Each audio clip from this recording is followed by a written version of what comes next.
اللهم أيدنا بتأييدك اللهم أيدنا بتأييدك اللهم أيدنا بتأييدك. میرے محترم بزرگوں اور عزیز دوستوں اور بلند عظیم سرمایہ اور روانہ ملت، اللہ رب العزت کا بے انتہا فضل و کرم کہ اللہ رب العزت نے ہم سب پر بے شمار نعمتیں، بارش کے قطرات سے زیادہ، زمین کے ذرات سے زیادہ عطا فرماتا رہتا ہے۔ اللہ کی نعمتیں بے شمار ہیں، انسان اسے شمار نہیں کر سکتا۔ جیسا کہ آپ لوگوں کے سامنے بات آئی ہے کہ انسان اگر سارے سمندر کو، سارے تالاب کو اینٹ بنا دیا جائے اور جو دنیا کے اندر درخت دکھ رہے ہیں پوری دنیا کے درخت کو قلم بنا دیا جائے، زمین اور آسمان جو دکھ رہا ہے ان کو ایک کاغذ بنا دیا جائے اور انسان اس کو لکھنا شروع کر دے۔ قرآن کریم کے اندر اللہ نے فرمایا یہ کاغذ جو تم نے زمین اور آسمان بنائے ہیں ختم ہو سکتے ہیں، یہ قلم جس کو تم نے درخت کو قلم بنایا ہے یہ ٹوٹ سکتا ہے، ختم ہو سکتا ہے۔ جو اینٹ سیاہی، جو سمندر، تالاب، دریا، ندی، جو تمام دنیا کے اندر جتنا پانی ہے ان کو جو تم نے سیاہی بنائی ہے یہ ختم ہو سکتی ہے، لیکن اللہ کی نعمتیں انسان پر جو برس رہی ہے ماں کے پیٹ سے، بلکہ ماں کے پیٹ میں آنے سے پہلے سے، اس کے بعد دنیا کے پیٹ کا مرحلہ اور قبر کا مرحلہ، حشر کا مرحلہ، جنت کا مرحلہ، جہاں اللہ کی نعمتیں انسان پر برس رہی ہے وہ کوئی انسان شمار نہیں کر سکتا، کوئی انسان اسے گن نہیں سکتا، کوئی انسان اس کا حساب نہیں لگا سکتا۔ اسی لیے رب ذوالجلال نے ایک اور آیت میں فرمایا وَإِن تَعُدُّوا نِعْمَتَ اللَّهِ لَا تُحْصُوهَا، اے میرے بندے اگر تو میری نعمتوں کو شمار کرنا چاہے، گننا چاہے، حساب لگانا چاہے، اس کو کمپیوٹر کے اندر کمپیوٹر کے ذریعے سے حساب لگانا چاہے وہ کمپیوٹر فیل ہو سکتا ہے، عقل کے ذریعے سے اگر حساب لگانا چاہے وہ عقل فیل ہو سکتی ہے۔ کسی بھی ذریعے سے انسان اللہ کی نعمتوں کو شمار نہیں کر سکتا۔ یہ میری بات نہیں ہے، یہ کسی سائنسدان کی بات نہیں ہے، یہ کسی عالم دین کی بات نہیں ہے، یہ کسی مفتی کی بات نہیں ہے، یہ کسی امیر کی بات نہیں ہے، بلکہ رب ذوالجلال کی جو کتاب ہے جس کو ہم کلام اللہ کہتے ہیں، پارے نمبر 11 کے اندر رب نے فرمایا لا تحصوها، اے میرے بندے تو ہرگز اسے شمار نہیں کر سکتا، گن نہیں سکتا۔ ماں کے پیٹ کے اندر جب تو تھا تجھے بھوک لگتی تھی، ابھی تو 4 مہینے کا تھا، ابھی تو 5 مہینے کا تھا، تیرا لوڑا ہم نے بنایا ہے، تیرے سر کے اوپر بال ہم نے اگائے ہیں، تیرے چھوٹے سے جسم کے اندر ہم نے دل رکھا ہے اور اس دل کے اندر دھڑکنے کی آواز ہم نے پیدا کی ہے، اور چھوٹے چھوٹے پیر، اس کے اوپر ناخن کا آنا اور اس کے اوپر جو ہے اس کے اندر اور بڑھوتری کا آنا اور اس کے اندر ماں کے پیٹ کے اندر چھوٹی چھوٹی آنکھوں کا بنانا، چھوٹے چھوٹے ہاتھوں کا بنانا۔ الغرض میرا عزیز دوستو اس کا بھی تذکرہ اللہ نے فرمایا وَفِي أَنفُسِكُمْ أَفَلَا تُبْصِرُونَ، اے انسان کو دور دیکھنے کی ضرورت نہیں ہے، اپنے جسم کے اندر دیکھ رب نے تجھے ماں کے پیٹ میں کیسے بنایا۔ دنیا کے اندر کوئی گاڑی تیار کرتا ہے تو اسے محال ہونا پڑتا ہے، اسے ایک جگہ ہونی پڑتی ہے، اسے گروپ ہونا پڑتا ہے، لیکن جو تمام دنیا کے اندر پھر رہا ہے انسان، ایسے انسان کو رب نے ایسی چھوٹی سی جگہ میں بنایا۔ ماں چل رہی ہے، اٹھ رہی ہے، سو رہی ہے، اپنی ضرورت کا کام کر رہی ہے، پکا رہی ہے، نہا رہی ہے، لیکن رب کی کارکردگی ماں کے پیٹ کے اندر برابر چل رہی ہے۔ 4 مہینے کے اندر بچہ بنتا ہے۔ حدیث پاک میں آتا ہے اللہ کے نبی علیہ الصلوۃ والسلام نے ارشاد فرمایا جب ماں کے پیٹ کے اندر، ماں کے رحم کے اندر جب منی کا قطرہ پہنچتا ہے تو 40 دن وہ منی کا قطرہ ہی رہتا ہے۔ جیسے ہی 40 دن ہو کر دوسری 40 دن دوسرا شروع ہوتا ہے، دوسرا مرحلہ، وہ منی کا قطرہ جا کر خون کا لوتھڑا اختیار کرتا ہے۔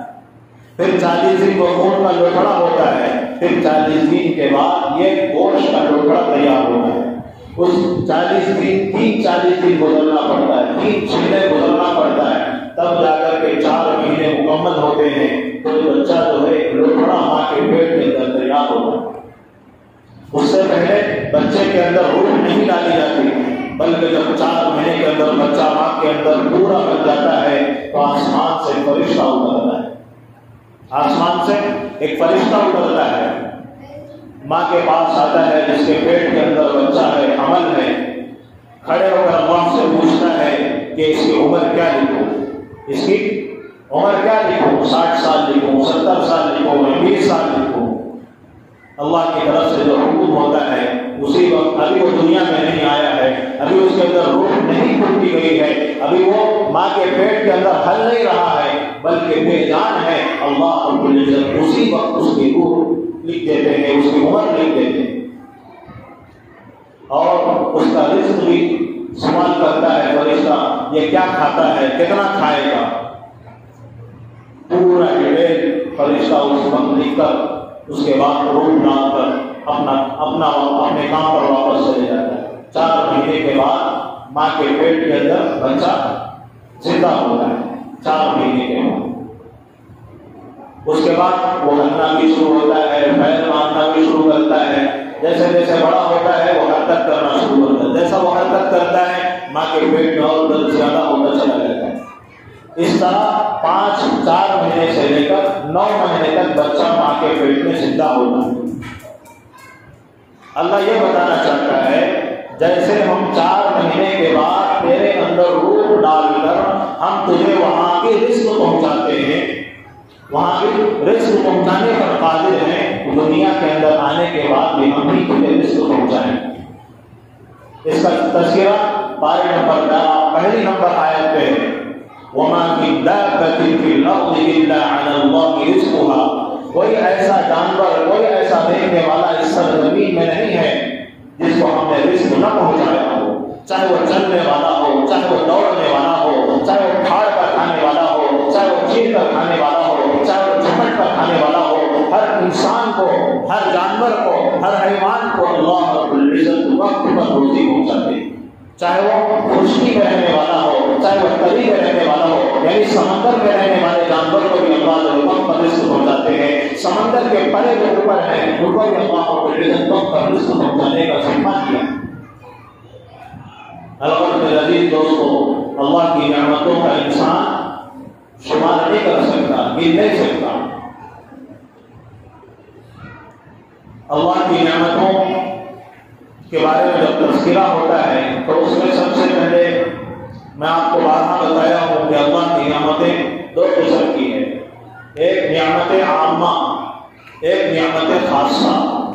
نعمت عامہ ہے جو ہر وقت ہر ایک آدمی کو ملتی ہے، جیسے ہوا ہے، اللہ کی عبادت کر رہا ہے اسے بھی ملتی ہے، اللہ کی عبادت نہیں کر رہا ہے اللہ اسے بھی ہوا دے کر، سانس دے کر زندہ رکھتے ہیں، اللہ کے سامنے سجدہ کر رہا ہے اسے بھی اللہ ہوا دیتے ہیں، اللہ کے سامنے سجدہ نہیں کر رہا ہے، اللہ کی نافرمانی کر رہا ہے، کسی مورتی کی پوجا کر رہا ہے، اللہ اسے بھی سانس دیتے ہیں، ہوا دیتے ہیں۔ یہ اللہ کی عام نعمتیں ہیں، یہ اللہ کی عام نعمتیں ہیں۔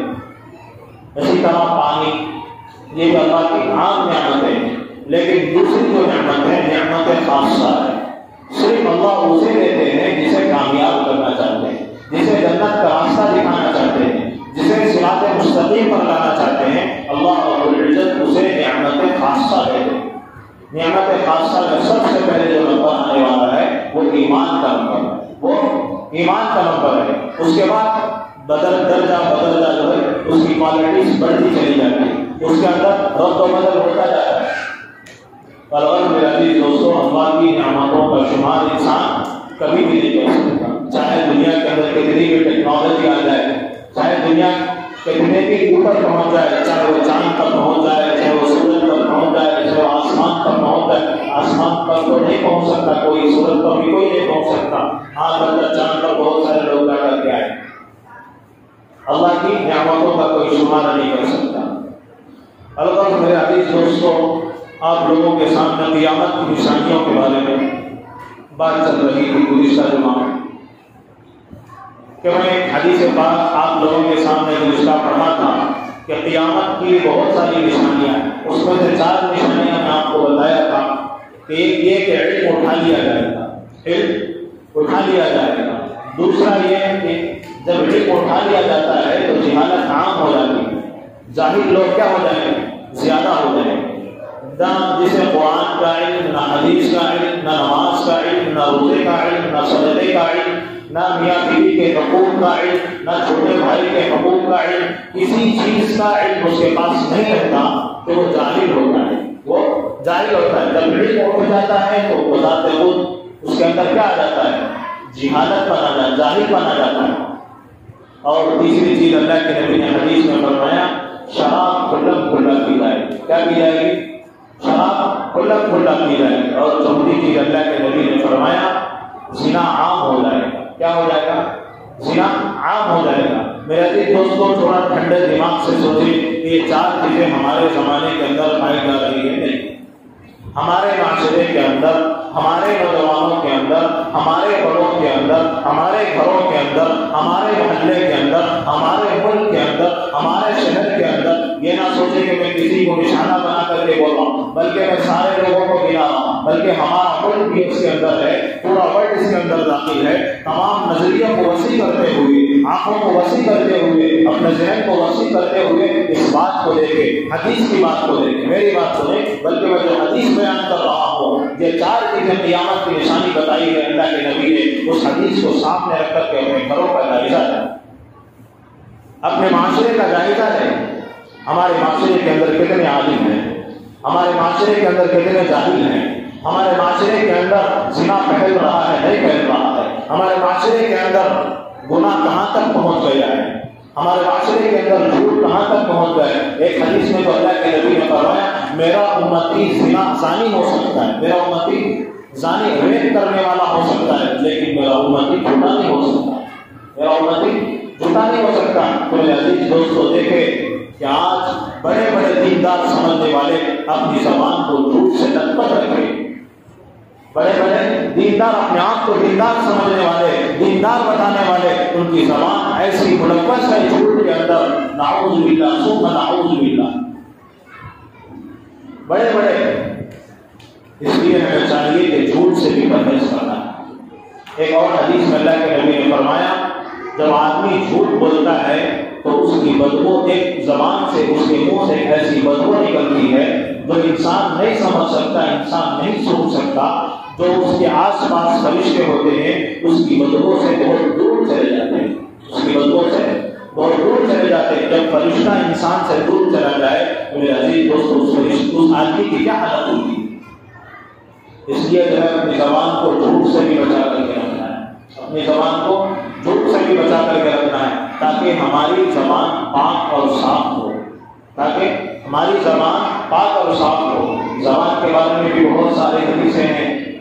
جب صبح سویرا ہوتا ہے، جب انسان اٹھتا ہے تو سارے اعضاء زبان سے عاجزی کرتے ہوئے کہتے ہیں، زبان سے عاجز ہو کر کہتے ہیں، ہاتھ، پیر، آنکھ، ناک، اسی طرح جسم کے اندر جتنے اعضاء ہیں عاجزی کے ساتھ زبان سے کہتے ہیں کہ ہمارا جہنم میں جانا، جنت میں جانا تیرے اوپر ہے۔ اگر تو صحیح استعمال اپنی زبان کا استعمال کرے گی، الفاظ کا صحیح استعمال کرے گی تو ہم جنت کا ٹھکانہ بنیں گے۔ اگر تو الفاظ کا استعمال صحیح نہیں کرے گی تو یہ پورا جسم، ہاتھ، پیر جہنم کا ٹھکانہ بنے گا۔ زبان پر بھی بہت ساری حدیث ہیں۔ الغرض میں آپ کو لوگوں کو بتا رہا تھا قیامت کی 4 نشانی، علم اٹھ جائے گا، اس کے بارے میں گزشتہ جمعہ آپ لوگوں کے سامنے تھوڑی سی تشریح ہوئی کہ علم کس طرح اٹھا لیا جاتا ہے۔ علم ایسا نہیں اٹھایا جاتا کہ قرآن ختم کر دیے جائے۔ ہفتے کو اتوار یا پیر کو گزشتہ ملعون وسیم رضوی نے ایک آواز اٹھائی، آپ لوگوں نے دیکھا بھی ہوگا، ویڈیوز دیکھے ہوں گے آپ لوگ، تو اس نے 2 مہینے پہلے ایک آواز اٹھائی تھی کہ قرآن پاک کے اندر 26 آیتیں نہیں ہیں، بلکہ بعد میں شامل کر دیا گیا. اس کے اندر دہشت گردی کی تعلیم ہے. تو کورٹ میں عرضی داخل کی تھی کہ قرآن پاک کے اندر سے 20 آیتیں ہٹا دو. بعد میں لوگوں نے داخل کیا ہے. تو کورٹ کا جب فیصلہ ہوا اس کو بلایا گیا تو کورٹ نے مسلمانوں کے حق میں فیصلہ کرتے ہوئے کہا تھا کہ وسیم رضوی کی بات جو عرضی اس نے داخل کی ہے یہ غلط ہے. 50,000 جرمانہ کورٹ نے اس پر ہائی کورٹ میں اس پر لگایا تھا. مسئلہ جب ختم ہو گیا تھا لیکن پھر اب وہ اٹھا ہے. ہمارے مسلمانوں کو نوجوانوں کو اب تک معلوم ہی نہیں ہے. ہمارے مسلمانوں کو نوجوانوں کو اب تک معلوم ہی نہیں ہے. کسی کے سامنے تذکرہ کرتے ہیں قرآن پر وہ انگلی اٹھایا ہے. کون اٹھایا؟ کب اٹھایا؟ کیسے اٹھایا؟ وہی سلمان خان جو کون کی گالی دیا وہ تو فوراً بولا تھا ہاں انہیں بولا وہ مولا بنے. کسی مرید کو کوئی گالی دیا کوئی چپل لے کر مارا ہے تو فوراً معلوم ہو جاتا ہمارے نوجوانوں کو ہمارے آدمیوں کو ہمارے محلے میں ہمارے معاشرے میں. نہیں معلوم ہے تو قرآن پر انگلی اٹھانے والا نہیں معلوم ہے. واٹس ایپ روزانہ ہر وقت آدمی استعمال کر رہا ہے. ہر 5 منٹ میں ہم واٹس ایپ دیکھتے ہیں. ہر 10 منٹ میں ہم واٹس ایپ دیکھتے ہیں. دیکھتے ہیں تو ایسی ویڈیوز بھی دیکھنا چاہیے. معلوم کرنا چاہیے کہ ہمارے قرآن پر کون انگلی اٹھا رہا ہے. اس کا جواب ہمارے علماء نے کیا دیا ہے. علماء دیوبند نے اس کے خلاف کیا آواز اٹھائی ہے. مسلم پرسنل لا بورڈ نے اس کے خلاف کیا آواز اٹھائی ہے. مولانا ارشد مدنی نے اس کے خلاف کیا آواز اٹھائی ہے. محمود مدنی نے اس کے خلاف کیا آواز اٹھائی ہے. اور ہمارا عمل کیا ہونا چاہیے. اس لیے میرا عزیز دوستو موجودہ زمانے میں قرآن پر بہت حملے ہو رہے ہیں بلکہ پورے دین پر حملے کرنے کی کوشش کر رہے ہیں. پورا دین کیا ہے؟ قرآن ہے. کیا ہے پورا دین؟ کیا ہے؟ قرآن ہے. یہ قرآن ہمارا مرکز ہے. کیا ہے؟ مرکز ہے. دین کا مرکز ہے. قرآن ہی نہیں ہے تو پھر ہم کہاں کے؟ قرآن ہی نہیں ہے تو قرآن پڑھنا کسے آئے گا. قرآن نہیں ہے تو سمجھنا کسے آئے گا. قرآن نہیں ہے تو مسائل کسے آئیں گے. اس لیے جو ہے بہت سارے لوگ جو ہے قرآن کو ختم کرنے کی کوشش کر رہے ہیں. اس میں سے ایک شیعہ کا آدمی ہے جس کا نام وسیم رضوی ہے. اس نے گزشتہ جمعہ کے بعد ہفتہ یا اتوار کو ایک ویڈیو وائرل کیا اور کہہ رہا ہے کہ میں نے قرآن پاک کے اندر سے 26 آیتیں ہٹا دیا ہے اور پردھان منتری کو قرآن بھیجا ہے جو اس نے الگ تیار کیا ہے. اس کے اندر اور ایک بات اس نے کہا کہ قرآن کے سورے ترتیب سے نہیں تھے میں اثر نے اس کو ترتیب دیا. یہ کوئی قرآن بندہ بنایا ہے؟ ہاں قرآن کسی انسان کا کلام ہے. کسی انسان نے لکھا ہے اسے. دنیا کی ہر کتاب کا لکھنے والا دنیا کے اندر ہے یا مر گیا ہے. لیکن یہ جو کتاب ہمارے سیروں میں ہے ہمارے محرابوں میں ہے ہمارے گھروں میں ہے یہ قرآن کا لکھنے والا کون ہے؟ قرآن کا بولنے والا کون ہے؟ جس کو ہم کلام اللہ کہتے ہیں. جس کو کیا کہتے ہیں؟ کلام اللہ کا مطلب کیا ہے؟ اللہ کا کلام ہے. یہ کسی انسان کا کلام نہیں ہے. اس کا ایک جواب یہ بھی ہے کہ وسیم رضوی جیسے کروڑوں لوگ دنیا کے اندر پیدا ہو جائیں قرآن کو مٹا نہیں سکتے. قرآن کو مٹا نہیں سکتے. اور پردھان منتری جیسے کروڑوں لوگ دنیا کے اندر آ جائیں وہ مسلم سماج میں مساجد میں مدارس میں اس کو لاگو کرنے کی حتی الامکان کوشش کر لے تب بھی وہ لاگو نہیں کر سکتے. حتی الامکان کہیں کہیں کر چکے ہوں یا کر رہے ہوں لیکن پوری انسانیت کے دیکھتے ہوئے پوری انسانیت کو دیکھتے ہوئے وہ پورے انسانوں پر پورے مساجد پر پورے مدارس پر اس کو لاگو نہیں کر سکتے. اس لیے کہ یہ رب کا وعدہ ہے. اس لیے کہ کس کا وعدہ ہے؟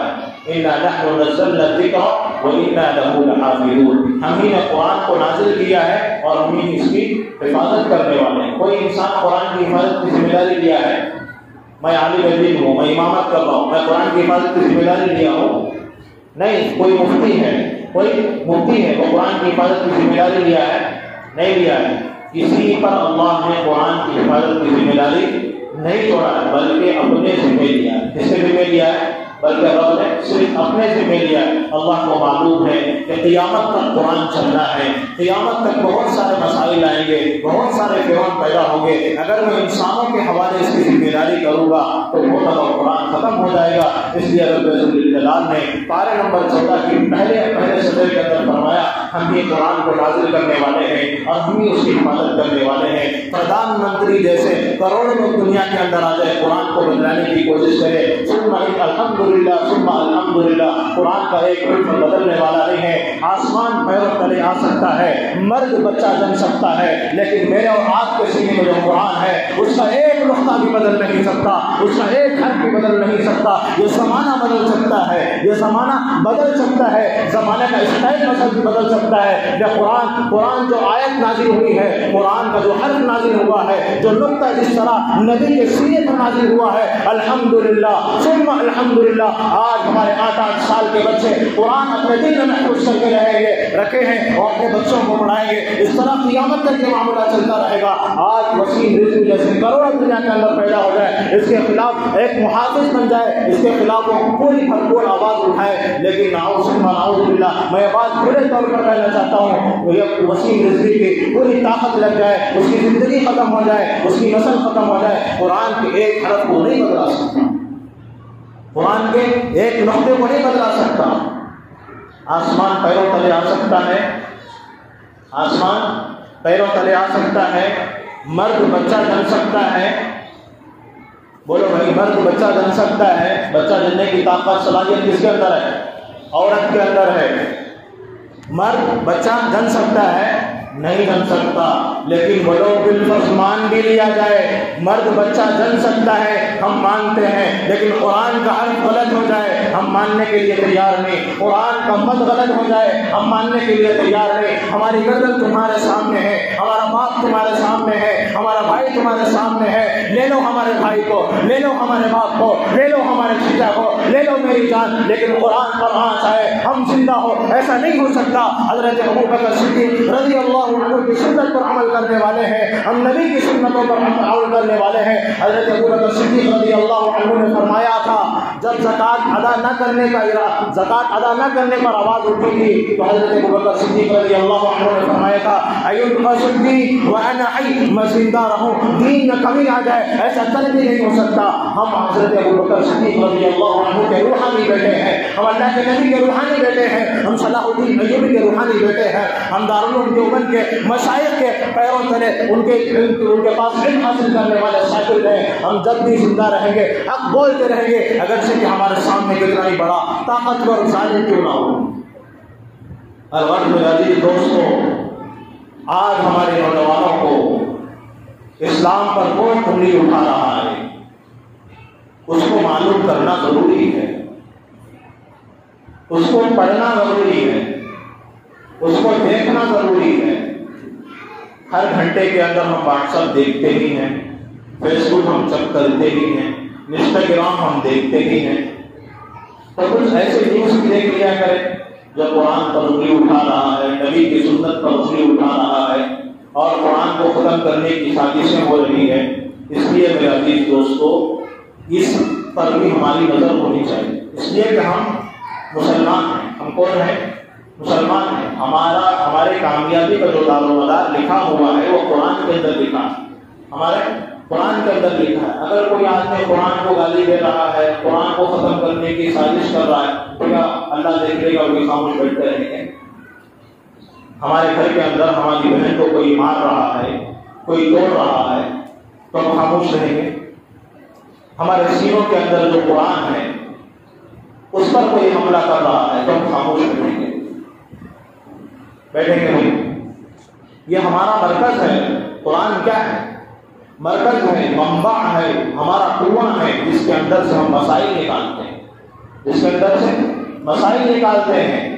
اس لیے ہمیں چاہیے کہ ایسے مسائل پر بھی غور و فکر کرنا چاہیے، ایسے ویڈیوز دیکھنا چاہیے تاکہ ہمارا ایمان تازہ ہو، ایمان تازہ ہو۔ ایُنقص الدین، الایمان یزید و ینقص، ایمان بڑھتا بھی ہے گھٹتا بھی۔ الایمان یزید و ینقص، ایمان بڑھتا بھی ہے گھٹتا بھی۔ بعض چیزوں سے دیکھنے سے ایمان بڑھتا ہے، بعض عمل کرنے سے ایمان بڑھتا ہے، بعض چیزیں سننا چھوڑ دینے سے ایمان بڑھتا ہے. ایمان صرف نماز پڑھنے سے ہی بڑھتا ہے ایسی کوئی کتاب میں لکھا ہوا نہیں ہے. ایسی کتاب میں کوئی لکھا ہے نہیں ہے. ایمان مختلف طریقوں سے بڑھتا بھی ہے, مختلف طریقوں سے گھٹتا بھی ہے. اس لیے جو ہے جو اسلام پر انگلیاں اٹھا رہے ہیں, قرآن پر انگلیاں اٹھا رہے ہیں, ایسے ویڈیوز پر بھی ہماری نظر ہونی چاہیے. یہ قیامت کے قریب ہونے والی بہت ساری چیزوں میں سے ایک چیز ہے. قیامت کی نشانیوں میں سے ایک نشانی ہے. اس لیے کہ وسیم رضوی کو قرآن کا علم نہیں ہے, حدیث کا علم نہیں ہے, شان نزول کو نہیں جانتا, شان ورود نہیں جانتا, غزوہ بدر کا واقعہ نہیں جانتا, غزوہ حنین کا واقعہ نہیں جانتا, حدیبیہ کا واقعہ نہیں جانتا. البتہ میرے عزیز دوستو, نہ وہ قرآن کی تعلیم کو جانتا ہے نہ حدیث کی تعلیم کو جانتا ہے. اس کی وجہ جہالت اس کے اندر ہے. جہالت کی وجہ سے وہ کیا کر رہا ہے, وہ کہہ رہا ہے کہ 36 آیتیں قرآن کے اندر نہیں ہیں. اب فی الوقت اس نے نسخہ تیار کیا ہے, ایک کتاب تیار کی ہے, 36 آیتیں اس کے اندر سے نکال دیا ہے. دوسری تبدیلی اس کے اندر یہ کیا ہے کہ قرآن کے اندر جو سورے ہیں, سورہ فاتحہ, سورہ آل عمران, سورہ بقرہ, سورہ آل عمران, ایسا لائن سے جو سورے ہیں اس کے اندر بھی تبدیل کیا ہے. اس کے اندر بھی کیا کرا ہے, سوروں کو الٹا پلٹا کر دیا ہے. کہہ رہا ہے کہ پہلے سے سورے صحیح نہیں تھے, اب میں صحیح کر رہا ہوں. اور آخر میں یہ بات بولے کہ پردھان منتری کو میں نسخہ بھیج رہا ہوں کہ پردھان منتری مسلم سماج کے اندر مساجد اور مدارس میں اس کو لاگو کرے, اس کو لاگو کریں. میرے عزیز دوستوں, کان کھول کر کے رکھیں, دیکھیں کہ ہمارے واٹس ایپوں میں کیسے میسیجز آ رہے ہیں, ہمیں اس کا رد عمل کیا کرنا چاہیے, ہمارے علماء کیا کہہ رہے ہیں, ہمارے بڑے کیا کہہ رہے ہیں. اگر ہم اس کے اندر ناواقفیت رکھتے ہیں, ہمیں دین کا علم نہیں ہے, حدیث کا علم نہیں ہے, تو میرے عزیز دوستوں بہت پچھتانا پڑے گا. پھر NRC کے بارے میں جو آپ ویڈیو دیکھیں نا, دیکھنا چاہیے, معلوم کرنا چاہیے کہ اس پر کون کیا بول رہا ہے اور ہمارے علماء اس پر کیا بول رہے ہیں. یہ نہیں کہ اللہ دیکھ لیتا. ایک وقت آئے گا کہ ہمارے گھروں سے ہماری عورتوں کو نکال کر مار کر ہمارے سامنے ڈھیر کر دیں گے. جب بھی بولنا ٹھہر اللہ دیکھ لیتا ہوگا, جب بھی ہمارے مسلمانوں کی سب سے بڑی کمزوری کا بولو, وہاں ہوا نا, یہاں نہیں ہوا, وہاں ہوا نا, وہاں کیا کریں, یہاں کیا بھی نہیں ہوا تو ہمارے پاس کیا نہیں ہوا. میرے عزیز دوستو, یہ بات ہماری زبان سے نکلنا ہی نہیں. حدیث پاک میں کیا آتا ہے, اللہ کے نبی نے فرمایا تمام انسانیت ایک جسم کی طرح ہے. کیا ہے, تمام انسانیت ایک جسم کی طرح ہے. تمام مسلمان کیا ہے, ایک جسم کی طرح ہے. اگر ہاتھ کو تکلیف ہوئی ہے تو یہ ہاتھ بھی اس کی طرف متوجہ ہوتا ہے, یہ پیر بھی اس کی طرف متوجہ ہوتا ہے, یہ کان بھی اس کی طرف متوجہ ہوتا ہے, یہ آنکھ بھی اس کی طرف متوجہ ہوتی ہے, یہ زبان بھی اس کی طرف متوجہ ہوتی ہے. یہ مار لگا ہے. اسی طرح کسی شہر میں, کسی کنٹری میں مسلمان کو ستایا گیا, مارا گیا, انسانیت کے ناطے کلمے پر مارا گیا, قرآن پر مارا گیا, حدیث پر مارا گیا, تو ہم یہ نہیں بولنا کہ وہاں کی کنٹری والے وہاں دیکھ لیتے. ہمارے حق میں ہمارے پاس ہم کتنا کر سکتے ہیں. آخری درجہ ہمارے پاس کیا ہے, دعا. ہمارے پاس کیا ہے, دعا. دوسرا سبق ہمارے پاس یہ ہے کہ اتحاد. کیا ہے, اتحاد. ایک پلیٹ فارم پر مسلم قوم جمع ہونا. جب تک ایک پلیٹ فارم مسلم قوم جمع نہیں ہو سکتی, دوسرے لوگ ہم پر حملہ کرتے ہیں. ہم صرف ایک ہو جائیں, بس صرف کیا ہو جائے, ہم صرف ایک ہو جائیں, ہماری ایکتا کو دیکھ کر وہ خاموش بیٹھ جائیں گے. جب ہم متفرق ہو جائیں گے تو میرے عزیز دوستوں وہ ہم پر حملہ آسانی کے ساتھ کر سکتے. عیدگاہ میں نماز کیوں پڑھے, عید کے دن عیدگاہ میں نماز پڑھنے کا حکم اللہ کے نبی کیوں دی, کسی کو معلوم ہے؟ مسجدیں تھی, 5 نمازیں مسجدوں میں ہوتی تھی, عید کی نماز بھی مسجد میں پڑھ لے سکتے تھے. اللہ کے نبی مسجد چھوڑ کو, عیدگاہ میں جا کو, کھلے آسمان کو, تمام مدینہ منورہ کو جمع کر کو عید کی نماز پڑھانے کی کیا ضرورت تھی اللہ کے نبی کو؟ اس کے اندر حکمت ہے. کیا ہے, عید کو, جمعہ کو جب تمام مسلمانوں کا جمگھٹا ایک طرف جمع ہوتا ہے تو جو دوسری قوم والے ہیں وہ دیکھ کر ان کے اندر رعب پیدا ہوتا ہے. یہ اس کی حکمت ہے. تم اپنے محلے سے نکلو, اپنے کاروبار سے نکلو, ایک کھلے میدان میں جمع ہو جاؤ. جب غیر مسلم تمہارے کو دیکھے گا تو پتہ چلے گا کہ ہمارے درمیان کتنے مسلمان ہیں. اگر ان پر کوئی آواز اٹھائیں گے تو وہ آواز, ان کی آواز ہمیں دبا دے گی. اس کی یہ حکمت ہے. ہمارے لوگوں کو اس کی حکمت ہی معلوم. ہمارے لوگوں کو اور بھی بہت ساری حکمتیں ہیں عیدگاہ میں نماز پڑھنے کی. البتہ میرے عزیز دوستوں اس طرح کی باتوں پر دھیان رکھنا چاہیے. اللہ تبارک و تعالیٰ سے دعا ہے کہ اللہ تبارک و تعالیٰ ہم سب کو کئی بھی باتوں پر عمل کرنے کی توفیق نصیب فرمائے. اور قیامت کی جو نشانیاں بتائی جا رہی ہے انشاءاللہ آئندہ جمعہ بھی اس پر کنٹینیو کیا جائے گا. اللہ ہم سب کو قیامت کی نشانیوں میں شامل ہونے سے پوری حفاظت فرمائے. ہمارے مسلم سماج کے اندر جہالت کو ختم فرمائے, علم کو عام فرمائے, اور اسی طرح شراب کو ختم فرمائے. زنا کو آج ہر بچے کے فون کے اندر زنا عام ہو چکا ہے. اللہ رب العزت اس کو بھی ختم فرمائے. آمین. وآخر دعوانا الحمد للہ رب العالمین.